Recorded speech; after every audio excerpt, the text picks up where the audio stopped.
Okay, so is there any particular one that you had questions on, or do you just want me to like go in order? Just go over. Okay, so I believe this is the first one. This one's just focusing on frame of references, right? If you're standing on a train and you're walking along the train, if your frame of reference is the person, like another person on the train who's going the same speed as the train, then you're not going to go too fast. But if your frame of reference is the ground, then your speed is going to be the speed of the train plus your speed, your walking speed. So it's going to seem pretty fast to the ground. Does that make sense?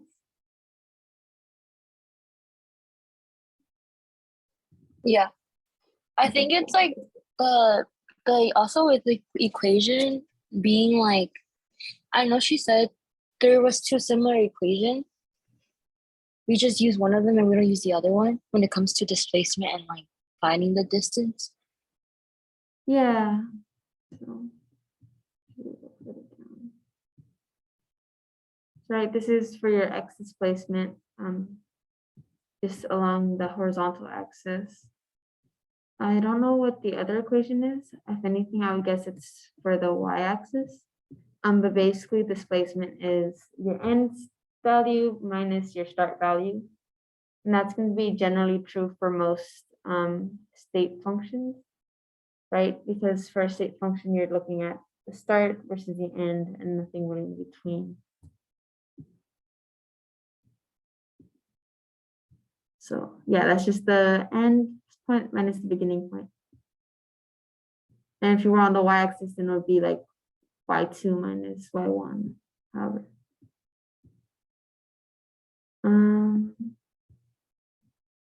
Next is the velocity. Right, you could take the average velocity by doing the displacement of x over the difference in time. That's just like x2 minus x1 over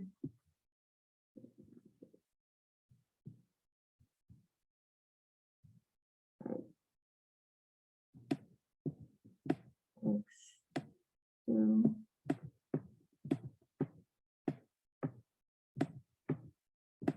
over t2 minus t1.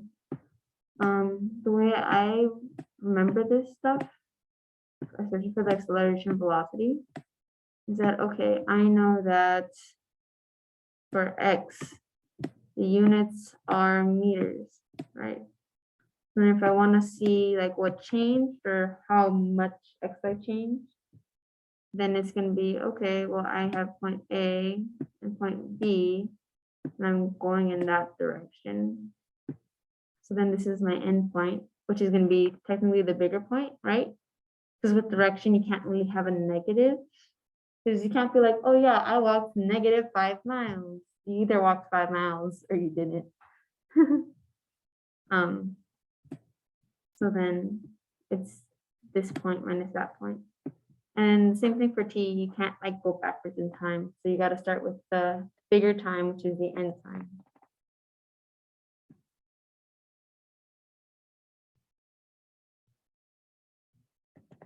Do you guys need me to plug things into like equations and solve them out, or is just the verbal explanation working okay?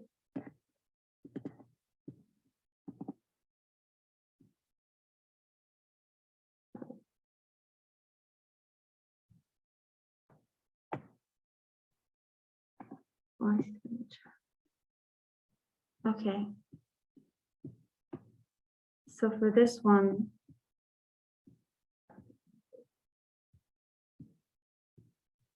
I'm going to go ahead and start my video since that'll be easier for me to write it out rather than trying to write it step by step. So for this one, you have a 3s times interval. That's given to you. So you have 3 seconds equals delta t. You know it's delta t because it says interval. Can you guys see that? Well, let me write it.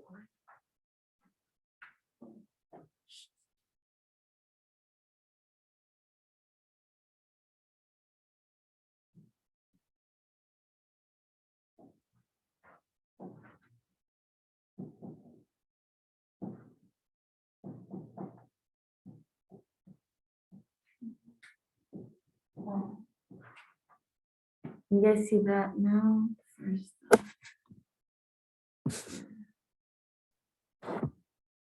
Okay. So that's your given time. And then you have x2 is equal to 30 meters, 30.5 meters. And then x1 is 50 meters, right?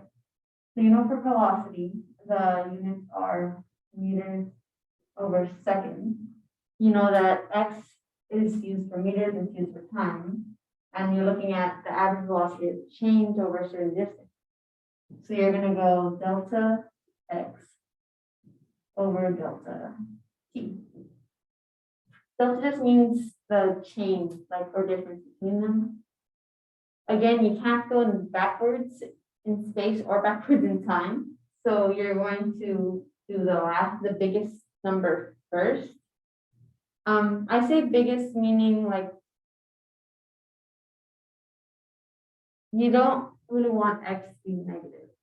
So if you're going in a negative direction, then you're going to expect x to be negative, but you're not going to have like where you started versus where you ended.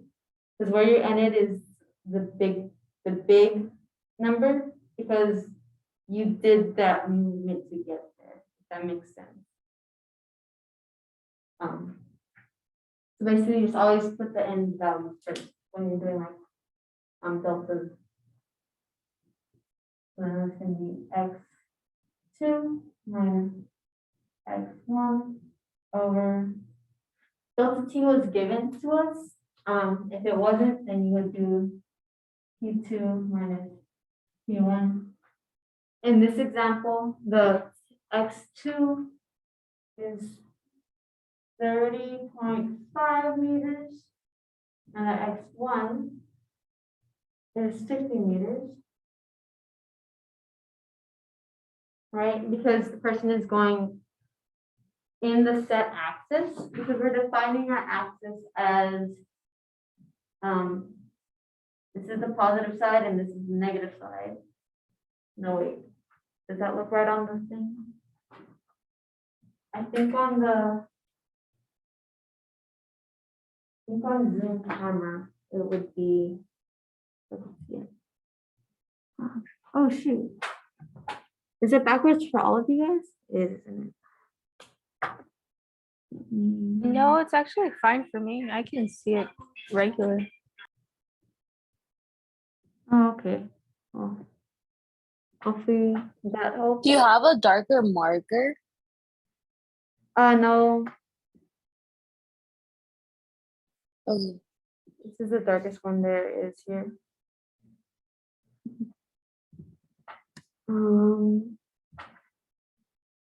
What I can do is I can write it on the Zoom whiteboard. It's just gonna take a bit longer. I'll finish solving this problem.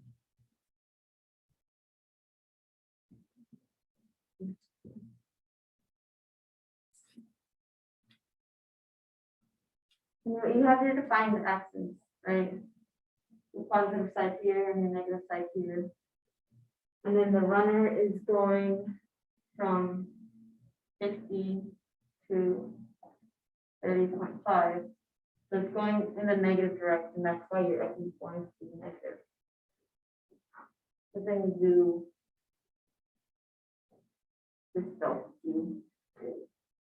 30 seconds. So then I'll write it on here.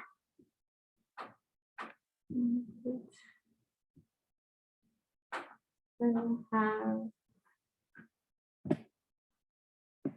2 meters minus 2.5 meters over 3 seconds. Plug that into a calculator. That should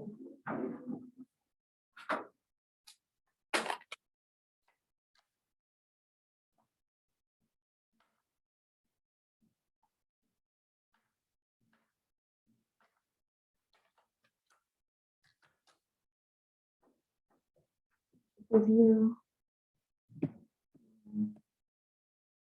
0.5 meters over the seconds, which is 6.5. Negative 6.5, sorry. Should I totally did that wrong?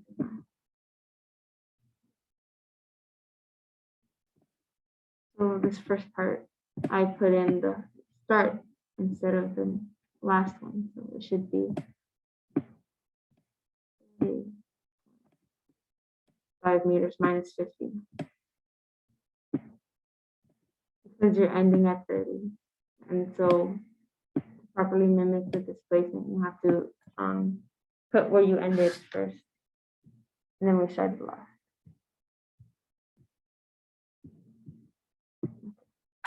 Does that make sense?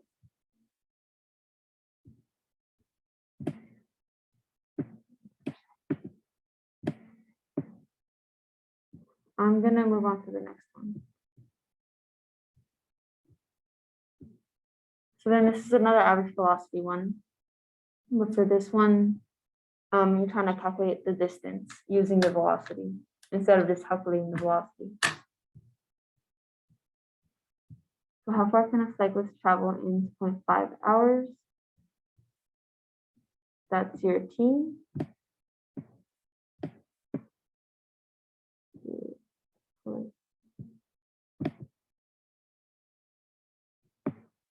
Along a straight road, if her average velocity is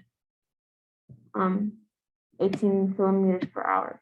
So you can do this conversion because you're going to need to convert, seeing how it's kilometers and hours instead of like meters and seconds. You could do it at the beginning or at the end. Just to save myself some work, I'm going to do it now because that way the hours are going to cancel out when you're finding the distance. And then you just have to do kilometers. So you have 25 hours at 18 kilometers per hour. I usually do with whatever one doesn't have a division, just because it makes more sense in my brain. So we have 2.5 hours. And then times 18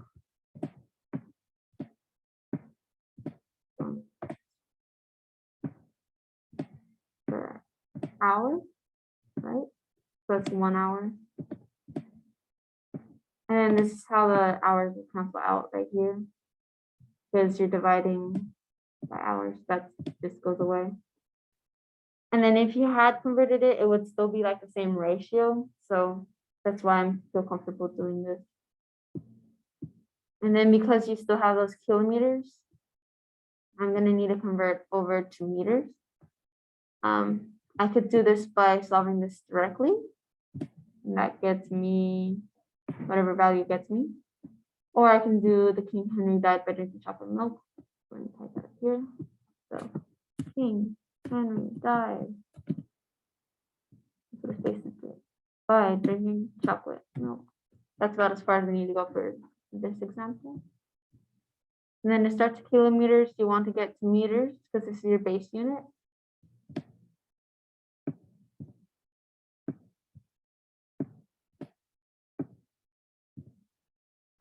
And then you go 1, 2, 3. That's 3 zeros.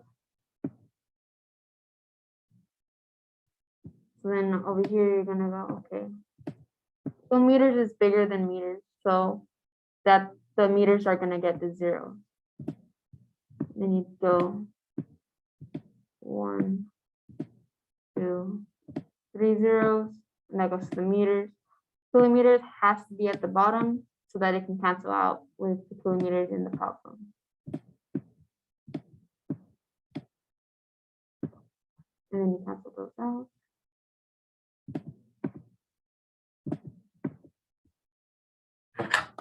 So then,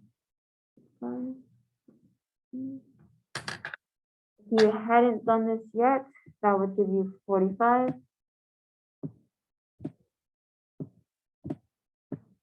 kilometers. And then you would just move the decimal place over, right? We're going 20 meters that way. So 1, 2, 3, basically add 3 zeros span because the decimal's at the end. 5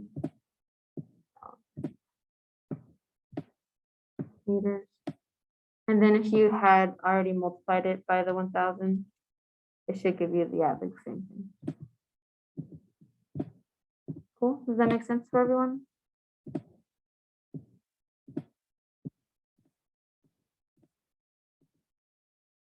I'm gonna move on to the next problem.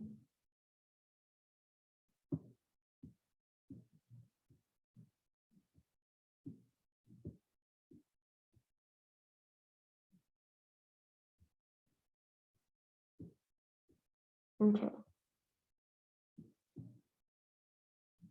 I'm zoom out for this one. So this one's using instantaneous velocity.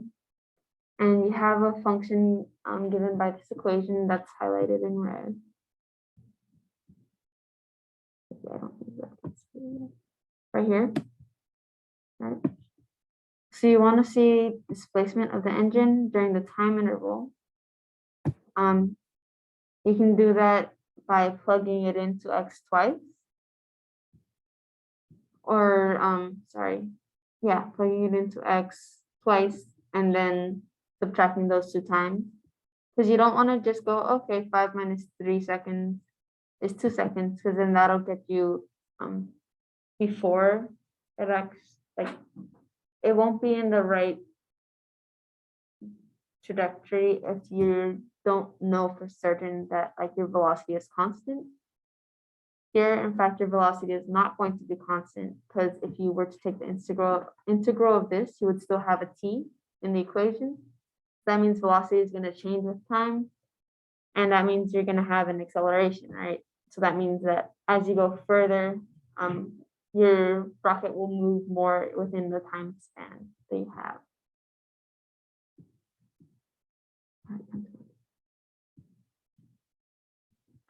So then we'll do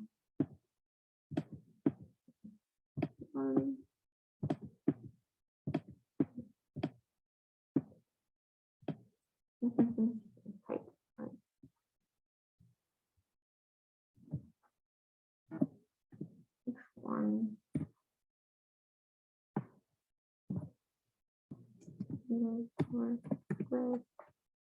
I'm just going to do a caret.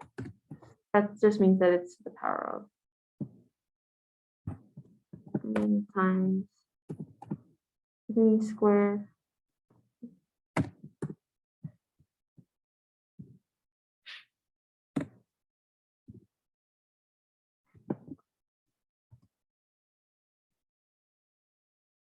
.8 meters,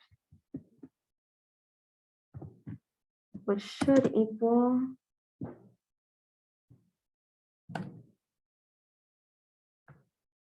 1.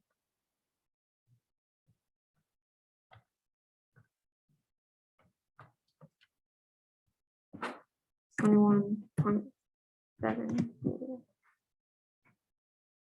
And then you can have x2 is equal to, again, 2.1 per second times, this time it is, actually, let me just do this one.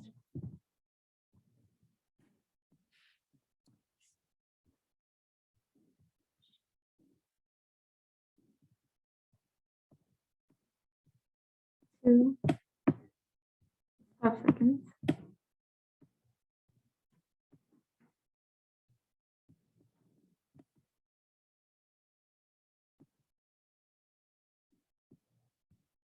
And x2, I'm just going to start with the 21 meters second squared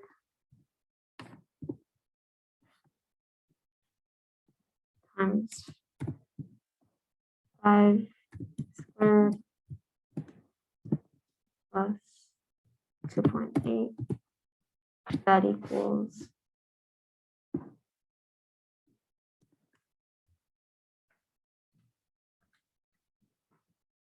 55.3 meters, and that's x2. I want to put on the first line because then it's gonna cut into the text. Right, so then after that, you find delta x, which is your displacement, which is x2 minus x1. Remember, you start at the end value first.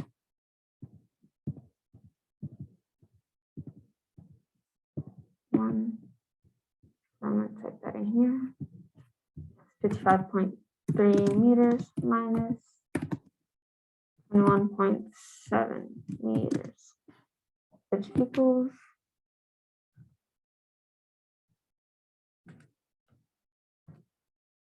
33.6 meters.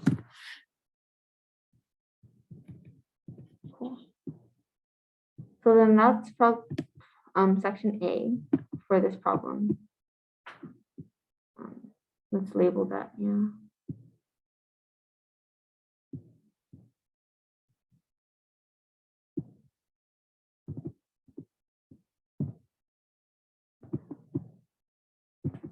Delta X 30. So the next problem asks for the average velocity during this time interval.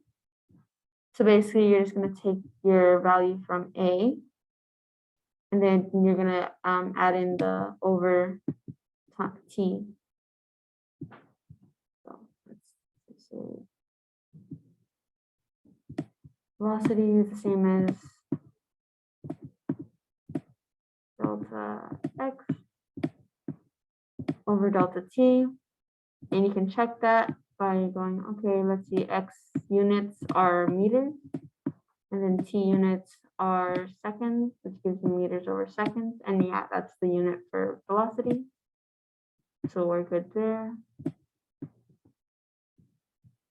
then that means that, let me just draw a line here. We're gonna have x2 minus x1, which we already solved for, over t2 minus t1, which we haven't solved for, but is relatively easy.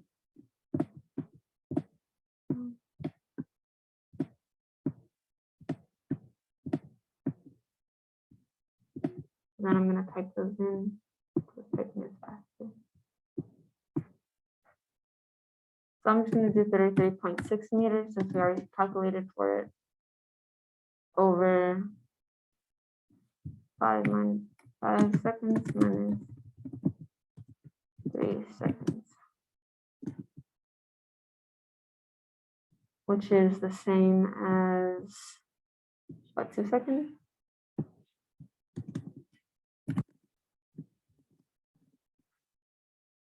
Seconds. So then we do 33.6 divided by 2, and that gives you your velocity, your average velocity of 16.8 meters.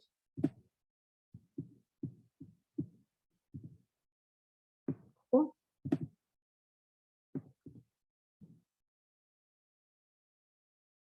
And then part C, not sure if you guys can see it. Label it B.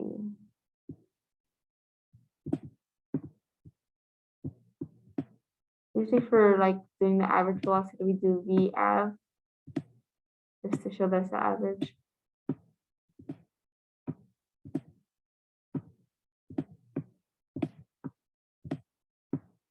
And then 16.8.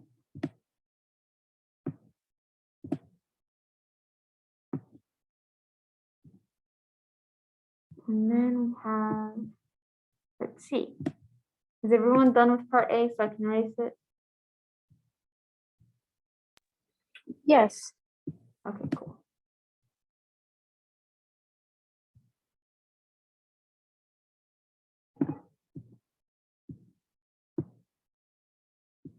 So we have part C. And here's where your calculus comes in, because you're gonna basically derive this. I'm gonna do it first with just the symbols, so you guys can track it, and then I'll plug in the variable. Right, we have a t squared plus b.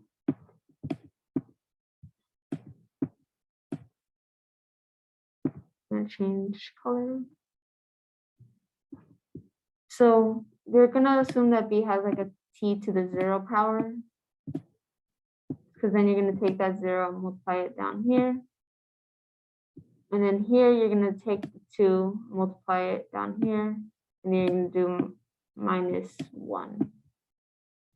Right, so then that's gonna be 2a t, just 1, because 2 minus 1 is 1, plus 0, because 0 times b is 0. So then that's gonna be your velocity equation. Your instantaneous velocity.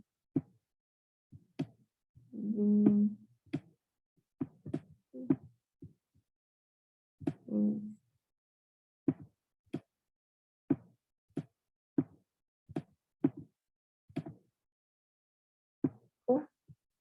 Now I'm gonna just plug in a with typing it in. So that means the instantaneous equal to 2 times, oh, I can't see what it is. 2.10 meters over second squared times t. And then you're gonna solve for b at 500 seconds.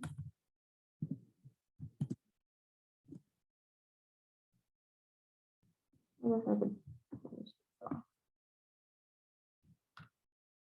This 2 times 2.1 is gonna be 4.2 meters over second squared t.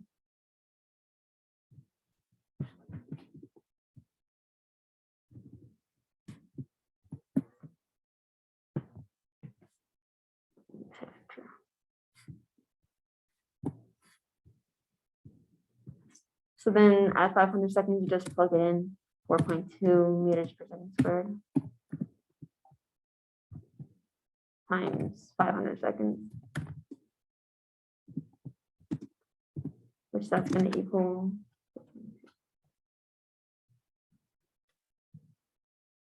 2,100 meters per second. And the reason that is meters per second, you can double check because you're doing meters per second squared times seconds. Right. Those are your units.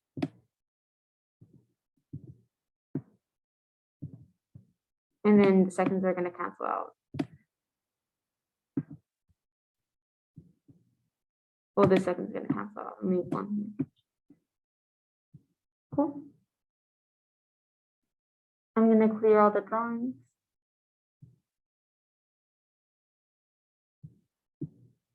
All right. Then this is her explanation, I believe.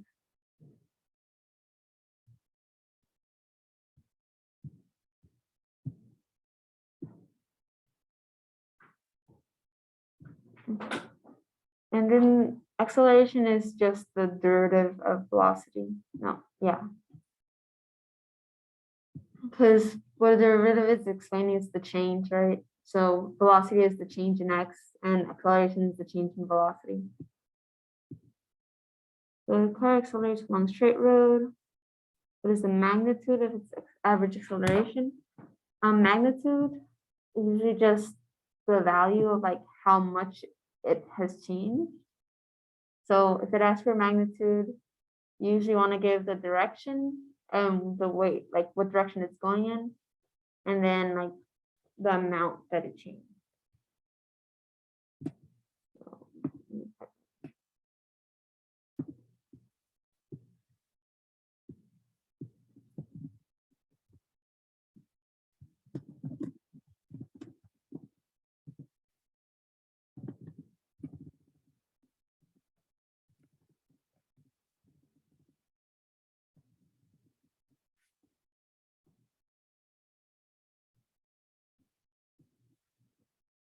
And here you're gonna have to change, because you're given 990 kilometers per hour in 5 seconds. 5 seconds is the amount of time that has passed. So you're gonna need to change 90 kilometers per hour into that unit.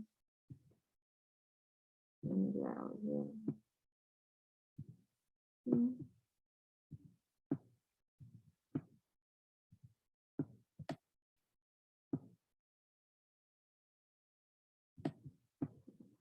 Hour. That's your velocity times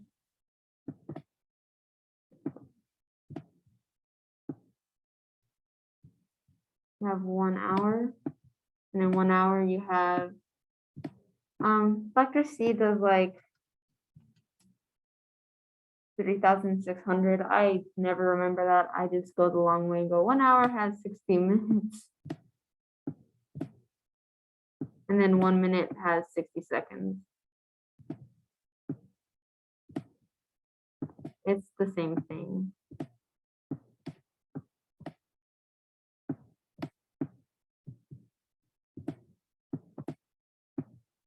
Ignore that squiggle.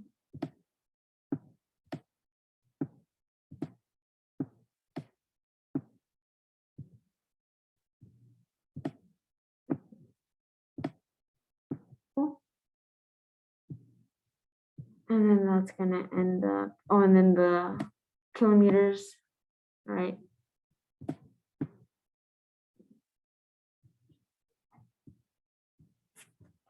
Henry died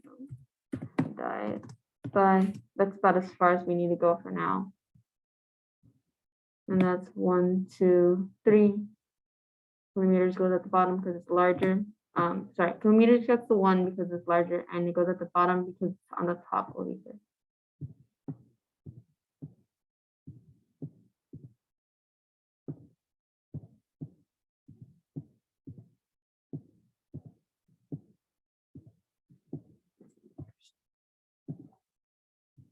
So then that's going to become, let me type into my calculator. Divided by 60, divided by 60 times 1,000. 25. 5 meters per second.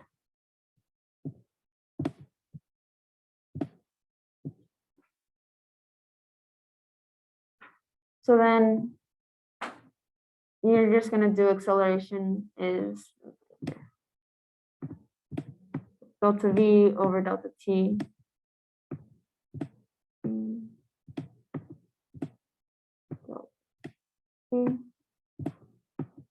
You know that it goes from rest, so that's V is equal to 0.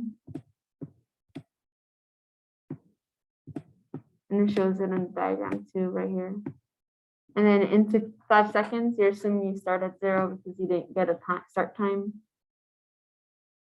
So then V2 minus V1 over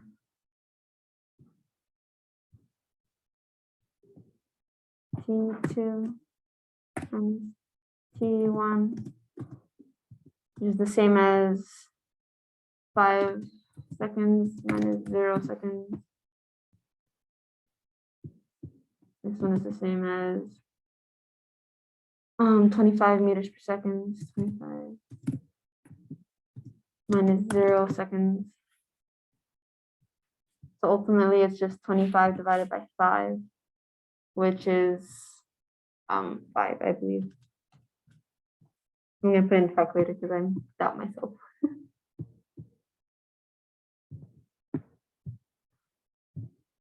5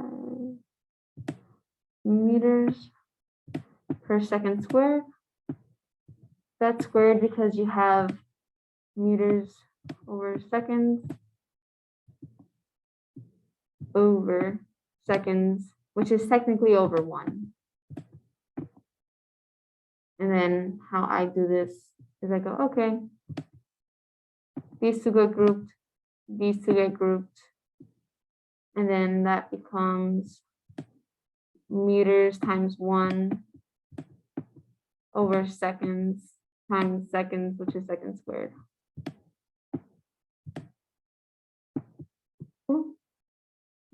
I'm gonna clear these drawings. Cool. Next problem.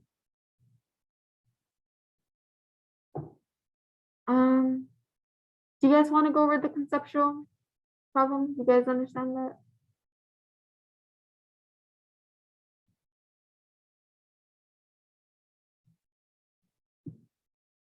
Yes, okay. So let me not show the answers. It asks if the velocity of an object is 0, does that mean the acceleration is 0? Let me turn my video on for this one. The answer for that is no, because you can still have, so say I throw this eraser up, right? I throw it up. Oh, I lost it. It was going up and about here, technically the velocity was 0, right? But then it came back down. If the acceleration was 0, then it would not have changed, like the velocity wouldn't have changed. But it did because you have that velocity, that acceleration. It's called gravity. You guys are gonna get into that, but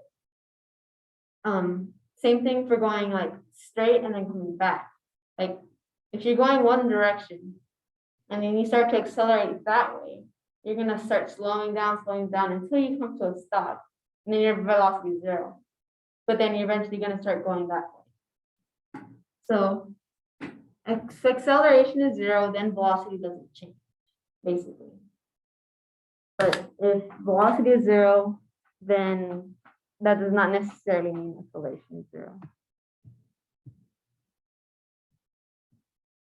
Then if acceleration is 0, does that mean the velocity is 0?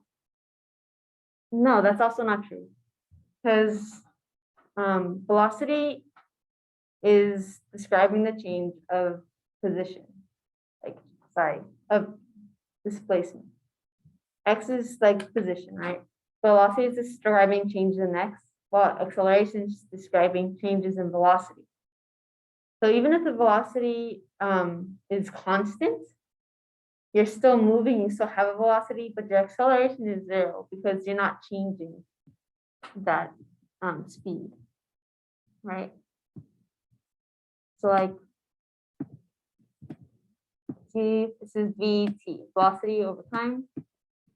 If it's constant, technically your acceleration is going to be 0. Okay.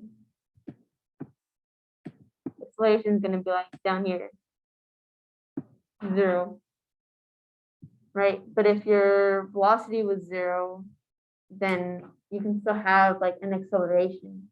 It's just in that one time frame that velocity is 0. Does that make sense? Or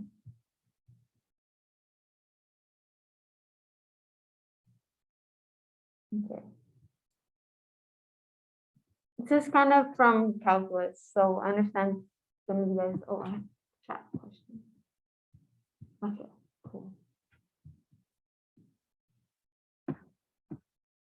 Yeah.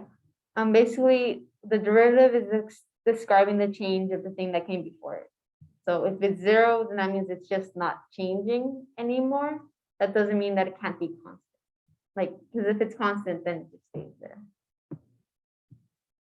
But it can still be moving.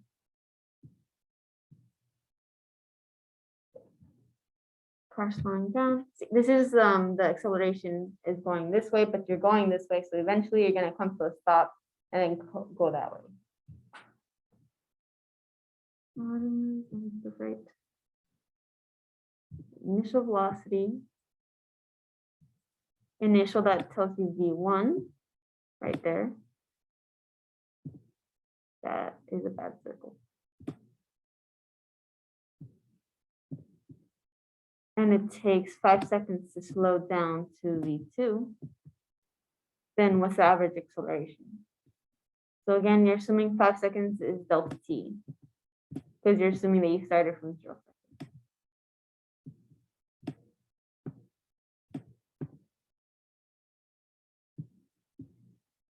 So then this is just average acceleration. Acceleration is the same as delta v over delta t.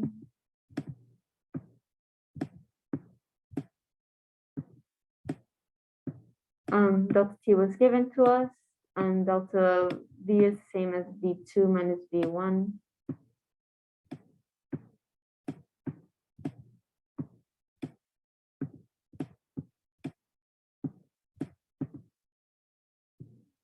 I'm gonna type this because it should be. So then V2 is 5 meters per second. And then V1 is 15 meters per second. Right, you're slowing down, so you're expecting your acceleration to be negative. And then you have your delta t 5 seconds. And then when you plug that into your calculator, there should be like 10 over 5, which should be like 2. Negative 2, sorry.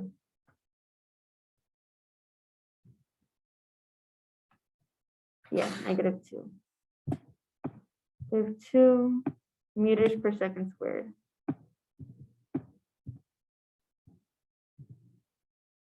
Cool. So that was the average acceleration. I'm going to clear the drawings.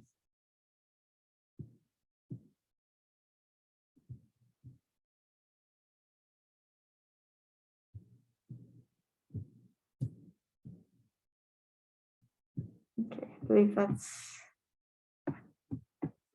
in the problem. And just so you guys know, all these problems you pull from the book, so you can always look there as well for another solution, or like the solution formatted differently. Particle moving in a straight line, and the position is given by this x is equal to kind of the same thing we had earlier. So then you want to calculate the average acceleration and its instantaneous acceleration. I should have kept the note previously. But the average acceleration you're gonna calculate by finding the using the x to find the average velocity, I would think. Or given that, assuming that you know how to find velocity, like instantaneous velocity, then you can also derive x to find the velocity and then calculate average acceleration from there by doing like the two velocities. Or yeah, I would probably, that would be the best way to do it, the average acceleration. Then the instantaneous acceleration is just you derive this twice to get to the velocity. I'm gonna just start deriving.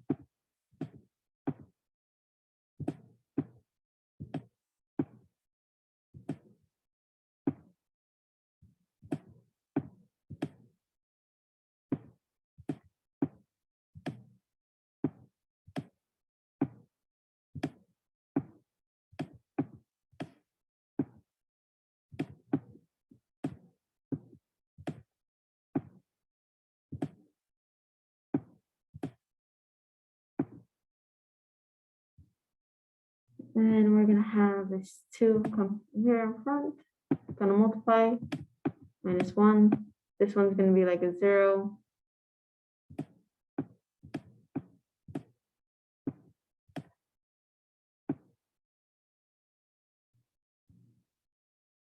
I'm gonna type the next one since it should be nicer.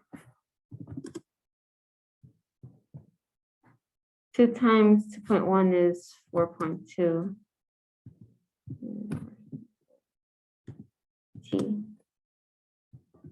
0. I'll do 2 times.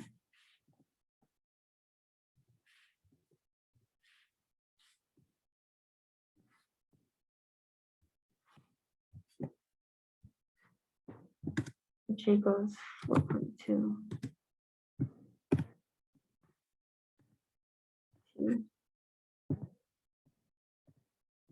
Right, so given that, from there you can calculate the average acceleration.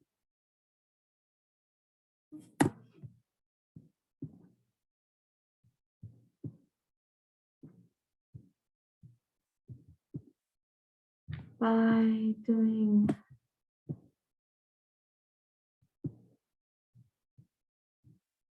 what? V2 minus V1 over V2 minus T1, which is the same as delta V over delta T, and which is acceleration.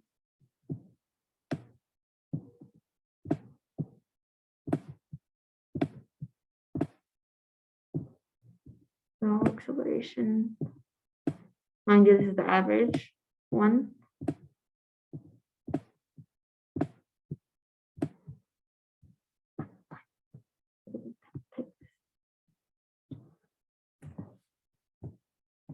So let's do T1 over T2 first, so that we can remember which one comes first.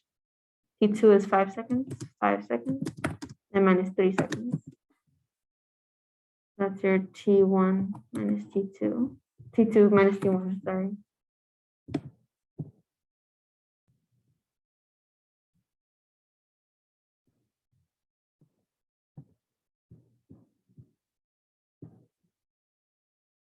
Wait, no, we do.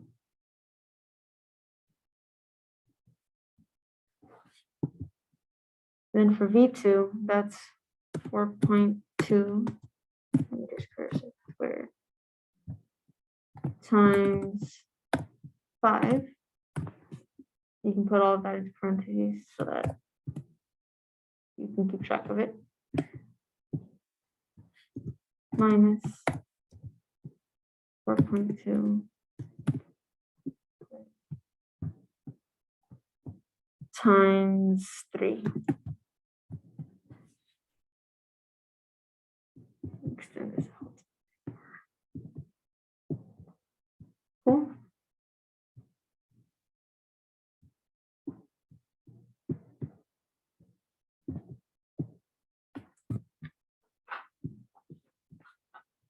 So then this 4.2 times 5 is 21. Oh, I totally forgot to put seconds. This should have seconds here and seconds here. And then the seconds are going to cancel out, so that's meters per second, which is velocity units. Makes sense.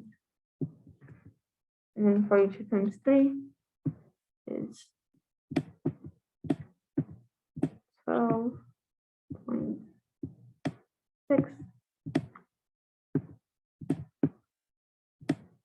From there, you can simplify out.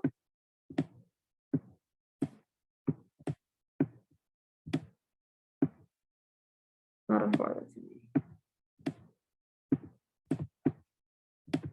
Right, so you have 21 minus 12.6, which is 8.4 meters per second.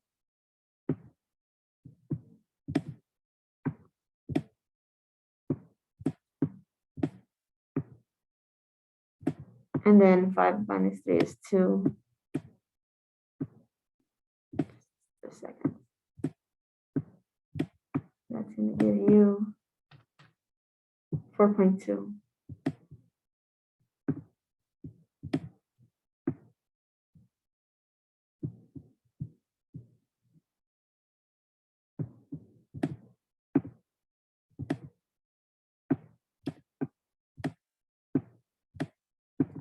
And then instantaneous acceleration is the derivative of velocity. I'm going to write out the velocity like this so we can see it. 4.2 seconds squared times t. You can assume that that's t to the 1 because there's no number written, so it's probably going to be 1.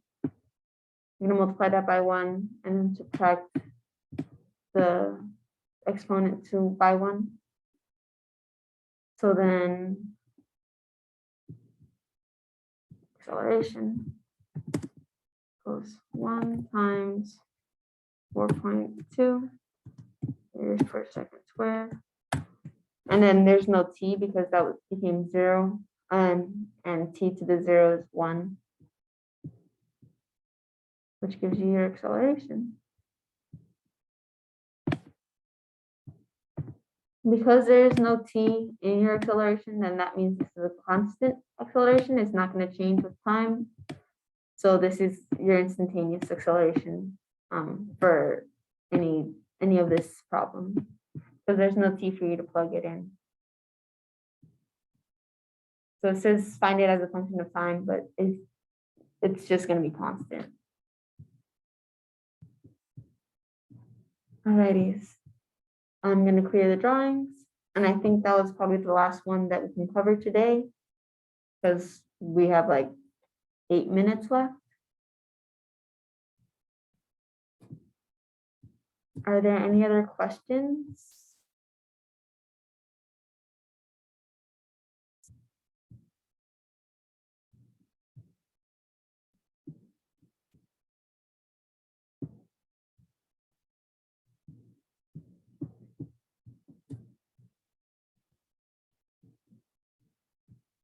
Okay. I guess I'm just gonna like talk through some of the, oh, there's chat question. You're welcome. Yeah, you're welcome to leave.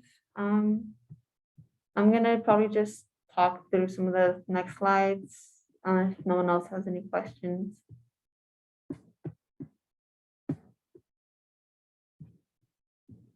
So this one is mostly looking at the graphs, I believe, and calculating the acceleration during that time interval. That's going to be very similar to the one that we just did. And then this is the graph for those equations, right? This one's a parabola because it's squared.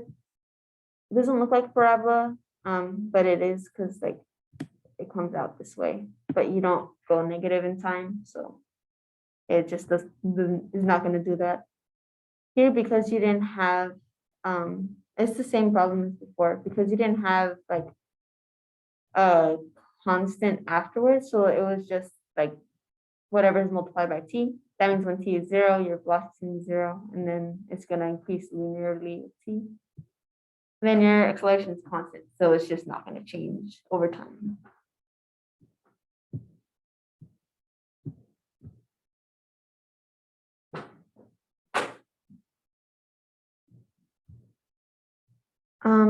I remember Pearson having something like with 2 curves and accelerations.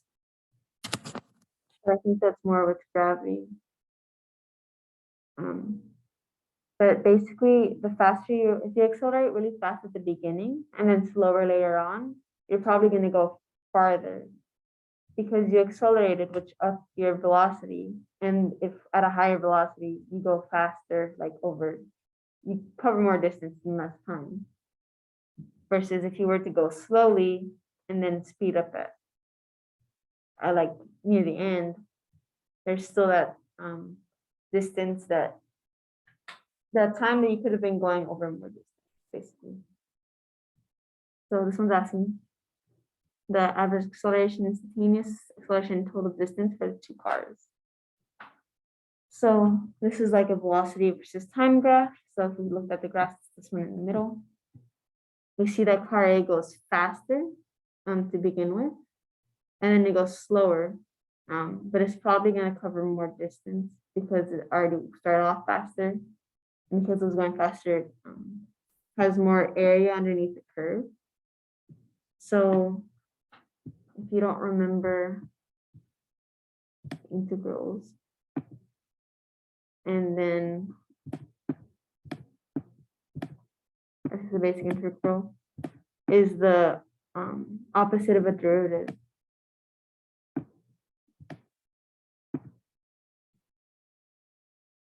Actually, it should probably be above.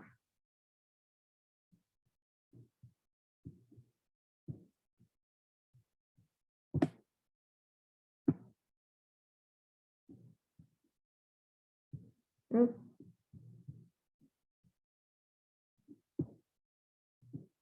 I always forget the formal notation for these things.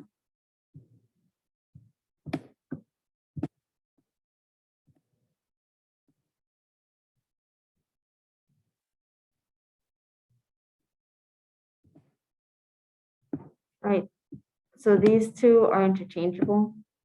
In order to get from here to say 2x you're gonna take your derivative, and in order to get back, you take the integral. So it should probably look more like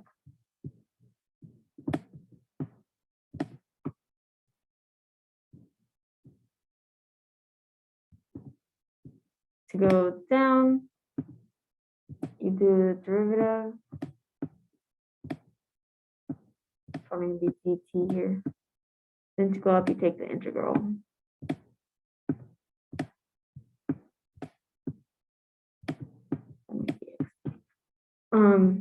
But basically, when you find like the integral, you're finding like the area underneath the graph. So for here,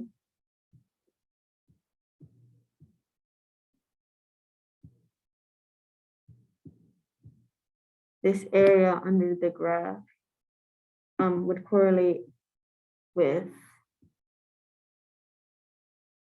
I believe, the area, this line. Let me look that up to make sure I'm not feeding you the wrong thing.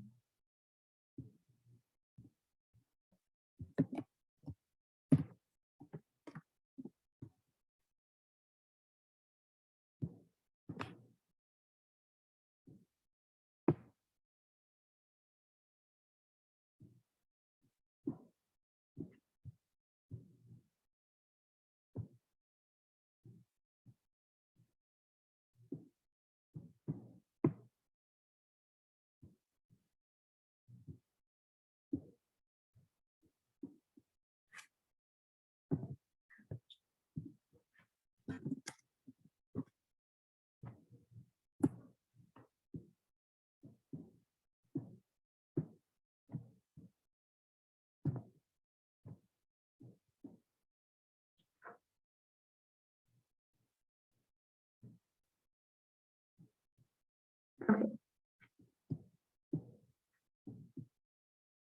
There is a limit, which I believe is correlated with the derivative. So I think she had this earlier. When we were doing looking at the graphs. Right, this was this whole positive slope is, negative slope is. If anything, she'd probably ask you more about that than area under the graph. I just kind of went on the tangent unnecessarily, so I apologize for that. I do think that time's up. So yeah, basically, just look at this one's going steeper faster, so it's accelerating faster. This one's not as steep, so it's not as accelerating as fast. This one started off faster, so it's going to go faster throughout and travel further. Cool. Sorry if I was confusing at the end there. Right. Have a good day, you guys. Bye. Bye, thank you.